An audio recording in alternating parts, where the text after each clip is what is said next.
میں ایک بات کی وضاحت کرنا چاہتا ہوں. ہم عید المیلاد النبی تو اس طرح نہیں منائی جاتی جس طرح اس نے ایکسپلین کیا ہے. حلوے مانڈے بانٹے جائیں اور جلوس نکالے جائیں، دو مختلف فرقوں کے جلوس نکل رہے ہوں، آپس میں کلیش ہو جائے تو لڑائیاں ہو جائیں، قتل ہو جائے، اس طرح بعض جگہوں پہ ہوتا ہے. لیکن ہم زیادہ ہی ریجڈ ہو گئے ہیں بعض معاملے میں کہ شاید یہ عید میلاد النبی منانا بالکل غلط ہے اور خدا نہ خاصہ گناہ والی بات ہے. یہ ایسی بھی کوئی بات نہیں ہے. قادیان میں عید میلاد النبی عید والے دن منائی جاتی تھی بعض دنوں میں. 1933 کی بھی رپورٹس ہیں. جلوس بھی نکلتے رہے ہیں، باقاعدہ ایک جلوس پروسیشن ہوتا تھا، چراغاں بھی ہوا کرتا تھا، گھروں میں لوگ لائٹیں بھی لگایا کرتے تھے. ربا میں بھی ہوتا رہا ہے. علاوہ اس کے جلسے تو سیرت النبی کے ہوتے ہی تھے، جھنڈیاں بھی لگائی جاتی تھیں بعض دفعہ قادیان میں. تو ایسی چیزیں جو بدعت بن جائیں، نئی نئی باتیں ہو جائیں، ان کو تو منع ہے. لیکن یہ کہنا کہ بالکل ہم بنا ہی نہیں سکتے، اگر کہیں ایسی ماحول ہو یا غیروں کا ماحول ہو، ان میں اگر اپنا اظہار کرنا ہو حضرت صلی اللہ علیہ وسلم کی پیدائش کا، بلکہ یہ بھی تو پیشگوئی ہے نا، حضرت ابراہیم علیہ السلام کی پیشگوئی ہے آپ مسلم کی پیدائش ہونا، اور پھر آپ مسلم کا حضرت صلی اللہ علیہ وسلم کا دعویٰ. تو اس لیے اس لحاظ سے بھی منایا جا سکتا ہے، پھر سیرت النبی کے حوالے سے بھی منایا جا سکتا ہے.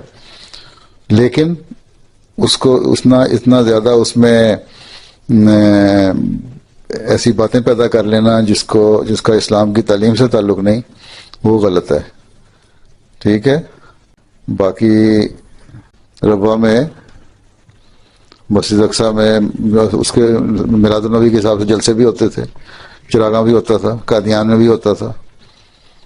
تو کچھ ہم ایک طرف زیادہ جھک گئے ہیں، زیادہ ہی ریجڈ ہو گئے ہیں کہ شاید بالکل ہی گناہ ہو گیا. یہ گناہ بھی نہیں ہے. سمجھ آئی؟ اور اس لیے کہ غیر احمدیوں نے اس میں مبالغے کی حد تک وہ باتیں پیدا کر لی تھیں اور بدعات پیدا کر لی تھی. تو یہی میں وضاحت کرنا چاہتا تھا. باقی سیرت النبی کے جلسے ہیں وہ سارا سال ہوتے ہیں اور ہونے چاہیے، بلکہ تم لوگوں کو بھی سیرت جو ہے، تاریخ جو ہے حضرت صلی اللہ علیہ وسلم کی دعویٰ اور وہ پڑھنے چاہیے. اب انگلش میں اردو اگر کسی کو نہیں بھی پڑھنی آتی تو حضرت مسیح ثانی کی جو ہے نا لائف آف محمد صلی اللہ علیہ وسلم، وہ بلکہ اس سے بہتر ہے کہ پوری کی پوری وہ جو کمنٹری جو ہے دباچہ تعلیم القرآن، کیا انگلش ترجمہ ہے؟ Introduction to the study of the holy Quran. وہ اس کا انگلش میں ترجمہ بھی، اس کا جو تقریباً آدھا حصہ ہے اگلا لاسٹ ہاف جو ہے وہ سارا سیرت النبی والا ہے، اسی میں سے لیا گیا ہے. وہ اگر تم پڑھو تو تمہیں یہ بھی پتہ لگ جائے کہ پہلے مذہب کیا تھے اور کون کون سے مذہب تھے، کیا کیا انہوں نے کام کیے، اور اسلام کی آنے کی کیا ضرورت تھی. کیا عیسائیت کے بعد اسلام کی ضرورت تھی؟ کیا ہندوازم کے بعد اسلام کی ضرورت تھی؟ کیا یہودیت کے بعد اسلام کی ضرورت تھی؟ یہ ساری چیزیں اس میں پتہ لگ جائیں گی. چھوٹی سی کتاب ہے. اور پھر آگے سیرت حضرت مسیح حضرت صلی اللہ علیہ وسلم بھی اس میں ساری آ جائے گی، کیا کیا کیا مختلف پہلو سے. تو وہ پڑھنی چاہیے. ٹھیک ہے. تو بہرحال یہ میں ایک غلط فہمی کو ریموو کرنا چاہتا تھا کہ اتنی بھی کوئی نہیں ہے کہ خدا نخواستہ اگر ہم سیرت النبی میلاد النبی منا لیں گے تو گناہ ہو جائے گا. بعض حالات میں بعض لوگوں کو دکھانے کے لیے منائی بھی جا سکتی ہے بعض ملکوں میں ہیں، اور مناتے بھی ہیں، مناتے رہے بھی ہیں. ٹھیک ہے.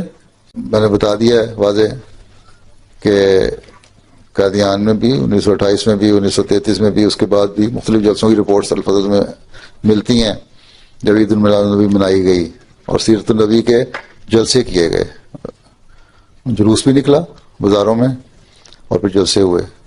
لڑائیاں شڑائیاں نہیں ہوئیں جس طرح آج کل ہوتی ہیں.